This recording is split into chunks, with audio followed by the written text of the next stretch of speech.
Greetings. I have my mouse died, and so I'm having to click. And those of you who've used a Dell trackpad, you know my pain. My mouse, I have this wireless mouse that just gave up the ghost here a little bit ago. So you'll sit and listen to me clanking around on here. Let me go post our link over on the website. The website's jollyrogerukulele.com. Today we begin our study of the Beethoven Sonatina. It is a lot of music. It's going to take several days to get through this thing. So those of you who are newer into book two, you're going to be like, oh my gosh, what the heck is he doing? Those of you guys who've been around a while, you'll be like, yep, this is a lot of work. It's worth it in the end. I've had a couple people memorize this piece, and it is truly fabulous. I've gone through, cleaned up some of the typos and stuff in it, and I think I got a really good version of it sitting out there waiting for you. So run over to the website, pick it up, and then let's get started. We'll mostly study it on the ukulele, and then we will just play it on the, obviously play it at the end of the day on Baritone, https://jollyrogerukulele.com. Patiently wait. I'm using the skeleton today for no reason whatsoever. Jolly Roger cover and tweet. Alright, I think we have nice graphics. I wish people would actually read Twitter. They'd be like, what's going on there? Alright, so we're going to study the ukulele version, since most of you are on ukulele, but we will, at the end of each day, we'll take time to also play it on baritone. Today I think we'll probably, for the most part, end up tackling this thing just page by page. Because it is not, it's not quite divided up as neat and pretty as the Bach piece was. All right. We're on Twitter. We're on the website. I got a ukulele wrapped around my neck that needs a string change desperately, and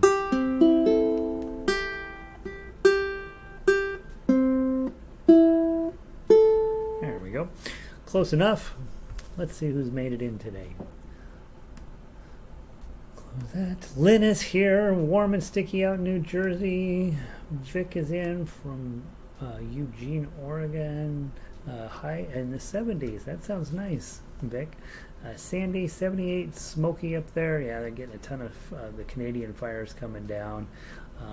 Canada's on fire this year. Last year, America's on fire. The year before that, Australia was on fire. Well, I think everybody's on fire every year. Brazil's been on fire. It's terrible. Jan, greetings from you. Hot and humid in Tennessee. I forgot, Jan, you're in Tennessee. That's exciting. Back home to Colorado tomorrow. You'll get hot and less humid here. So it's basically the same as Tennessee, sort of. Less trees, I think. Less water. Less nice people, less, I don't know, have an attitude about Colorado right at the moment. Warm and sunny with nice breeze. Michelle's winning up in Oregon. Jacqueline's in. And Jacqueline, you played this piece with us before, so this is an amazing piece. Ronnie, good to see you. 90-some degrees down in New Mexico. Overcast. Lightning and thunder. Oh, you take in those afternoon rains starting up. When I lived in New Mexico, there was a time when Donna lived in Albuquerque, I lived in Los Alamos, and on weekends I'd drive down to see her. And an old Volkswagen, 1971 Volkswagen. You're driving through the Badlands of New Mexico, and I would listen to Duke's radio. The Dukes were the local baseball stadium team, and then there would be clouds and rain and stuff, off in the distance. I remember that quite fondly. Ronnie, aloha again, overcast, some lightning and thunder. And then Janice is in from Sydney. Windy and cool down in Sydney. She's getting wintertime going pretty solid down there. Good to see you, Janice. Janice, you guys are still locked down, if I understand correctly. I hope that's going to get handled here pretty quickly. Although the nice part is when Janice is locked down, she's more likely to show up to ukulele class. All right, Sonatina. Guys, we played this a year ago. As I was updating the dates on the thing, we did play this a full year ago. And so can you believe time has passed that quickly? This is a lot of work. It's absolutely rewarding. It absolutely plays beautifully. The whole thing is going to make you really proud to be a ukulele player. By some miracle, it fits on the ukulele pretty darn well, being a Beethoven piece on piano. Not 1,000% sure that it's a Beethoven piece. It was found among his papers at his desk. Has a whole lot of things about it that seem like Beethoven, maybe a young Beethoven probably wrote it out as a young man and then just never published it, and then probably never played it, right? Never taught it to his students, that sort of thing. But it's definitely got that classical feel to it that he was coming out of, moving into more romantic music. 1783 is definitely the wrong date on it, just from the construction of it. You're almost positive that this would have been early in his life. All right. Well, straight up, just ignore the chords, right? You're not going to sing this thing. So let's go straight into the melody. I'd like to play the first 8 measures so you can hear the melody that you're after, and then we'll go back through and put it together on the tough U. So play melody with me. 1, 2, 3, 4. Let's not play that note. That's a bad note. No, that is the right note. I'm waiting for a G note to come out and an F comes out. It's in. We had to transpose it down to F to fit on the ukulele. 1, 2, 3, 4.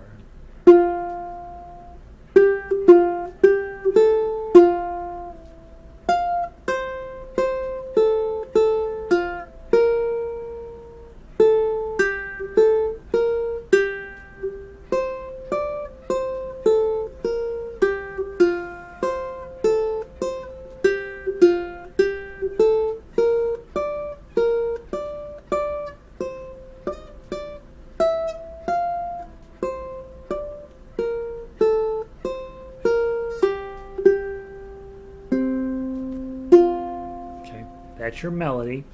And when you first run into it, you're like, that doesn't mean anything. That's just a bunch of notes. But then you'll see as we put it together, after a while, you'll be like, oh, yeah, I love that little melody. We want to pay attention to the fact that it's going to be all over the neck, right? So we started off with this 1 down here, and we ended up all the way up here on this 8. So if you are playing melody, you want to strategize measure for measure. Which position do you need to be in order to successfully accomplish your job? As I'm looking at measure 6, it says 1 5 1 5. I have to be in first position, right? But then I see that 8 coming, and so long about that 3, I'm going to slide up to the 3 probably, get into that position, so that I can get all the way to the 8, and I'm still holding onto that 3. Then slide back to the 1.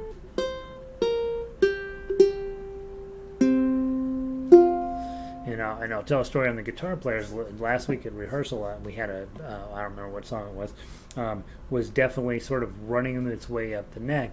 And I looked, we weren't playing it very well, and so I looked up as second or third time we were going through it, and a lot of them were chasing their pinky down the neck, and that's never going to be very successful, because you can't look at the paper and hope that your pinky is going to land on the right fret, right? So when you see the melody starting to go up the neck, you want to glance down, reposition your hand, and then go from there. You'll be much more successful. Your tone will be better. The whole thing. It's really easy when you're first attacking a piece. That's going to happen all the time. But as you get to know the piece, you'll write yourself a note. That 3 in measure 6 is probably the last moment where you want to be in first position. Hit that 3, and then the 5. Just put a little mini Roman numeral 5 over that, and that means, hey, get in 5th position. Okay, maybe. Or if you go from the 3 and you go into 3rd position, write a little Roman numeral 3 above the 3. Right, and then that way you're more successful on those sections that are up high, especially when you're playing straight melody. The problem with playing melody, while it's easier in some respects, melody is either right or it's wrong, and so you really don't have the leeway that you get with chords and with tough uke of sort of fudging it a little bit. And so when you're playing melody, you want to be solid, you want to be clear, you want to be well-rounded, you want to have pretty tone, and you want to be playing positionally when you need to, so that you are more successful at getting those higher notes in. All right, let's walk through the same measures, but let's talk tough uke. Grab your F chord, 3 strings, play down. You're going to use your ring finger to get to this 3, 2, 0, 3. Lift it up, put it back, open, and then another partial F. Here's where the challenge is. Your pinky's got to go get 8. Then index is going to come down to grab this 3, but that's a bad decision because look what's happening next. Now I got to get my F chord on.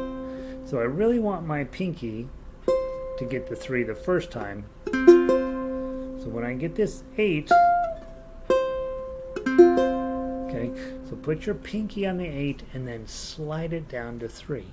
And I'm going to make myself a note that I talked about this with you, so that I'm going to put pinky on 8 and then slide, pinky slide. Okay, that way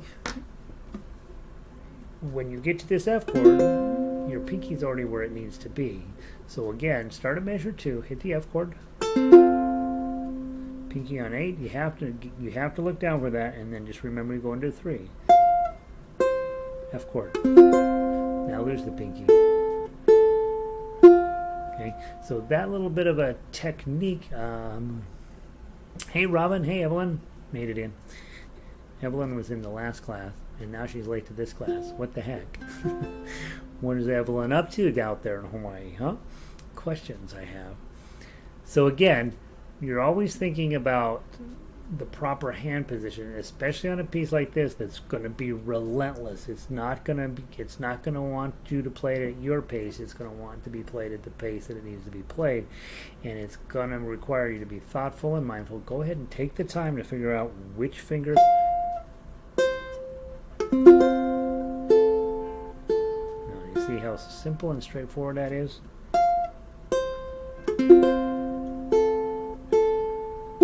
That's going to go real smooth for you. Okay, measure 3, a C7, and then a regular, and then an open. It's really a C6.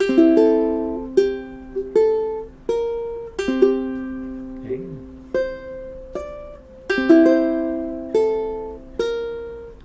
Measure 5. You got another partial F. Pinky. 3, 0, 3. Use your ring finger on that other 3. Lift it up to get the 1. Put it back down. Here's your first troublesome problem, B flat. Just get it in there, and you got to be fast. Now, here's the challenge that you run into in a situation like this. You've got your B flat on 1. That's where the melody note is. You could go ahead and put a 5 on here, and then just play 3 strings. Could do that as well. I don't think it sounds as good. So I've been playing open B flat, or a B flat on 1. Then I've been abandoning the chord. I don't necessarily know if one is better than the other. You can do a bar 5. Would be another way to do it. Probably if I was plucking, I might be more likely to do that.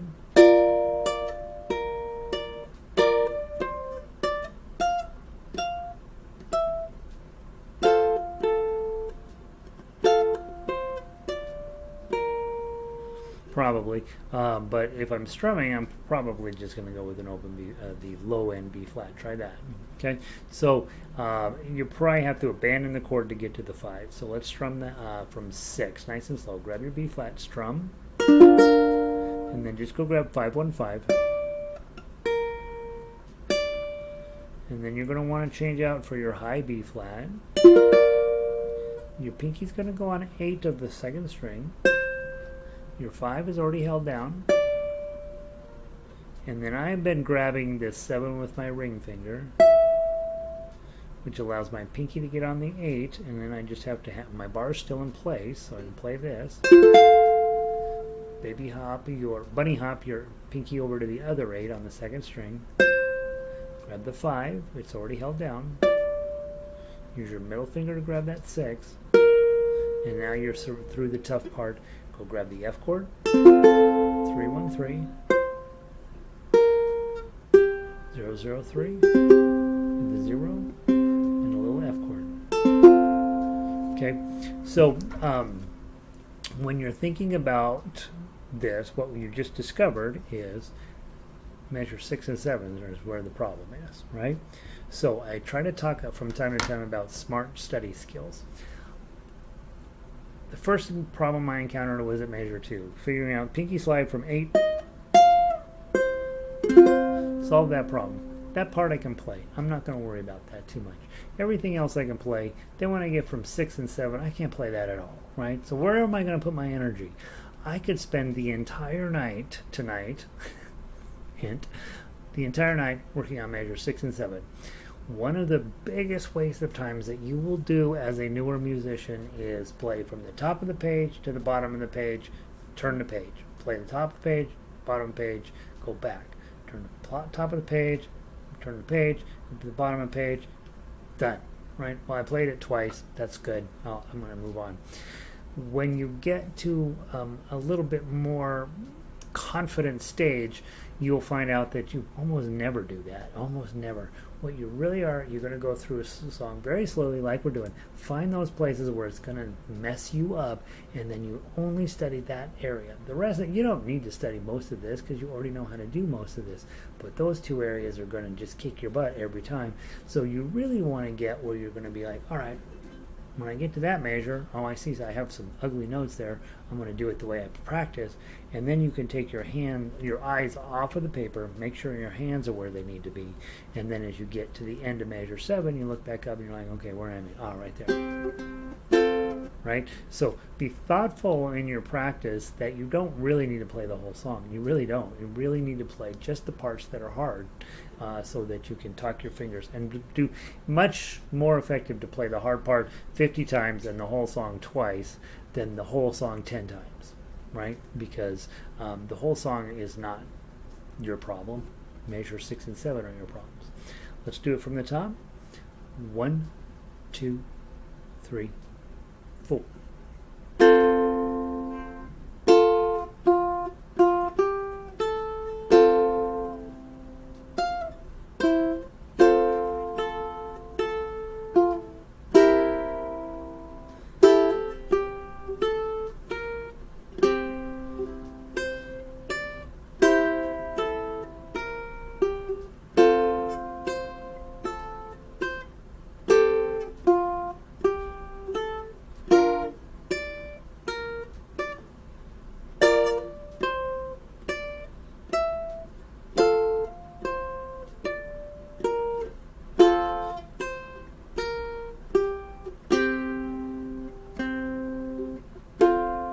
Okay.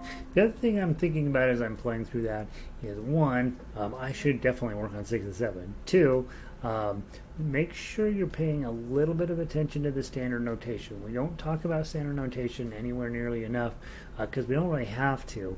But on a song like this, where it's from that classical tradition, and where Beethoven would have wanted everything in nice, neat order. If you were his student, he would expect you to have your half notes be half notes, your quarter notes be quarter notes, and your eighth notes be eighth notes. He would have expected that of his students, and so you should expect that of yourself. Okay, when you get to measure 8, it's been this big old blast of eighth notes from the end of measure 4 through the end of measure 7. It's all been eighth notes. Bum bum bum bum ba dum ba dum ba da ba da bum bum bum. Right, and you get those quarter notes in 8. You're gonna feel like you're real slow. Let's try it one more time. 1, 2, 3, 4.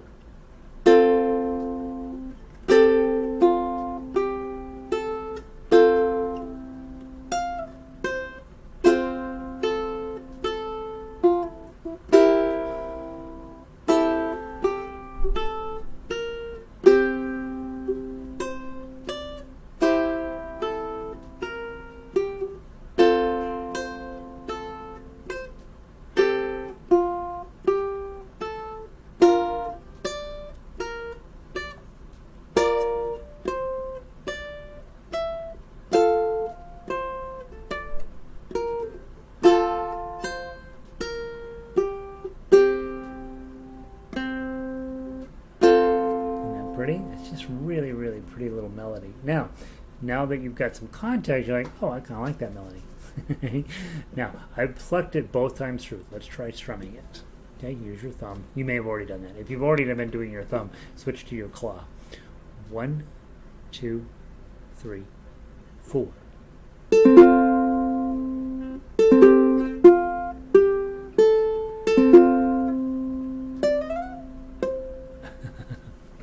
I look down at the 5, I'm like, that's the wrong note, and I hit it anyway. Let's start from the top. 1, 2, 3, 4.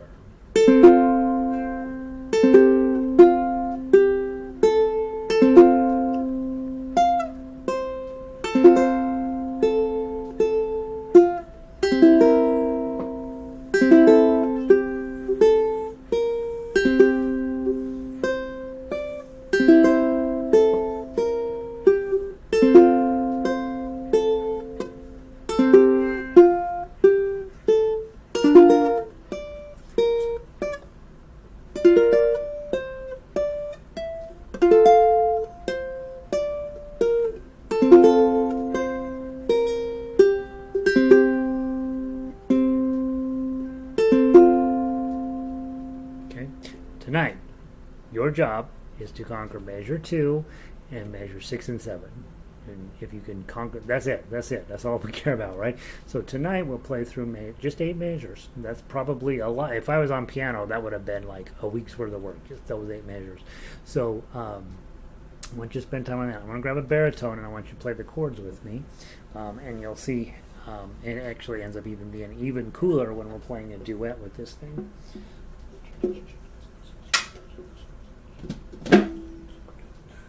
So grab your baritone version. Yes. Oh, thank you. Donna just walked in. She says, I'm going out. There's dinner in the fridge. Good luck. She knows that I don't know how to even run our microwave. So basically she's forcing me to starve to death tonight. So, oh, and I got to feed the cat. Like now I'm getting all these jobs. All right, have fun. She's going down to our friend's house, which is so interesting. What the heck is going on? Why wasn't I invited? Why the heck am I here, not there? Let's go grab where the heck is the other one? The baritone version. All right, just 8 measures. Again, you guys play the chords, and let's see what happens. Sydney is still locked. Mary says Sydney is still locked down. Lots of chance to practice fingering. Okay, I'm delighted you're here, Mary. Yeah, the United States should be locked down, right? Not the entire thing, right? Just we have a very simple thing to understand, and some people don't understand it. Okay. All right. I have 2 friends that are not vaccinated too. One is really, really far right, and one is really, really far left. And I don't know if I'd call either of them friends necessarily. All right. There's probably more that they're not telling me. All right, because they know I'm going to give them grief. Let's play the baritone version of this, guys, on ukulele. C chord, G7, G, C chord, F, C, G7, C. Have I made you happy today? 4 beats per measure. 1, 2, 3, 4.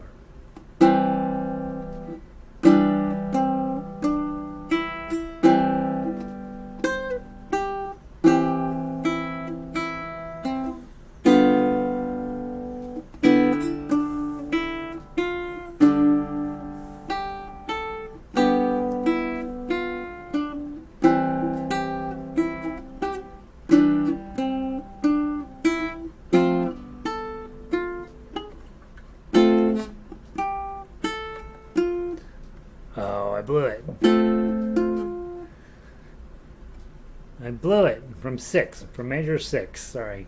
1, 2, 3, 4.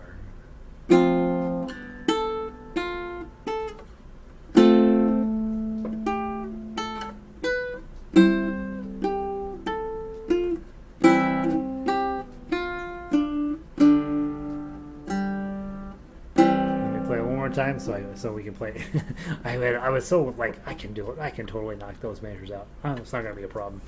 From the top, 1, 2, 3, 4.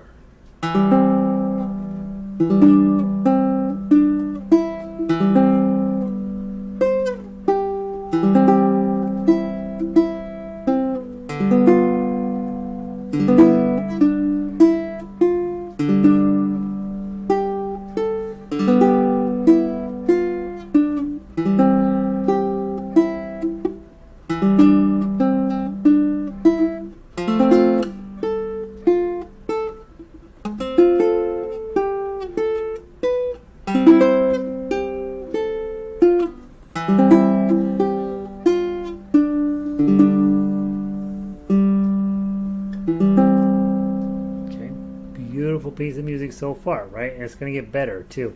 Each of the little sections in this piece are in and of themselves are going to feel like their own song, but taken as a whole is really quite a musical journey. This would be considered intermediate level piano, maybe lower intermediate, I would say, but it's considered very, very high level on ukulele, right? You've got it's much harder to play this on ukulele than it is on piano, to be perfectly honest. We will play first 8 measures again tomorrow, and then of course feel free to dig in. 9 through 24 will be what we hopefully can get studied tomorrow. And notice in measure 9, or I'm sorry, measures 10 through 14 there at the bottom of the page, a lot of runs. Okay, when you see that, 10, 8, 7, 5, 3, 1, 12, 10, 8, 7, 5, 3, 1, 10, 8, 7, 5, 3, 1, 8, 7, 5, 3, 1. Oh, guess what you're going to be doing? You're not going to be looking at the paper. You're going to have to memorize those because you got to look down. You're going to be all the way down the fretboard. There's no way to feel that out at all. You are going to have your eyes off the paper, which means not necessarily memorizing the music, but memorizing which frets you're going to be hitting. It's in a key, right? So you're not going to hit just any random fret. They're very specific and very repetitive through there, and so that section won't be terribly hard to do. And honestly, the second half of this song, 15 through 24, is a whole lot like the beginning. So there you go. Work it, see whatever you can do to get 6 and 7 put together. Hopefully 2 came together just by being here today. But 6 and 7 are the tough measures there, and they sound really cool if you can get them right. Hey guys, I posted Randy Newman's "You Got a Friend in Me" for book 3 today, and there's for some of you locally who were in the orchestra when we tried a different version of it, you have gun battle wounds from a year of trying to get it. I just cut out the part that's stupid and it works fine. So let's go play that in the next half hour. I'm going to reset the stream. So good to see you all here. We have 4 or 5 pages of Beethoven here that will just surprise and delight you. He's a pretty good songwriter, and so thank you for being here. Again, those of you guys who were with me a year ago, we did this song, and it's absolutely worth it. It's absolutely worth the time. So thanks. You, Jan, good to see you. Nancy, it's a challenge, right? You're playing Beethoven, you guys. Lovely, great to do Tough Youth. I think we just did you guys last time you did just melody, right? So some of you guys, right, you're leveling up, right? Probably the first time we did this, melody alone was plenty of a challenge. Honestly, I think melody alone is always plenty of a challenge. I'm not positive that Tough Uke is necessarily leveling up, but it feels like it, right? Because you got a lot more stuff going on. So, Ronnie, thanks, guys. I'll see all of you in the next hour. Come play. You've Got a Friend in Me. It's easier than Beethoven, probably. All right, I'll see you in the next hour. Pulling the plug. Peace.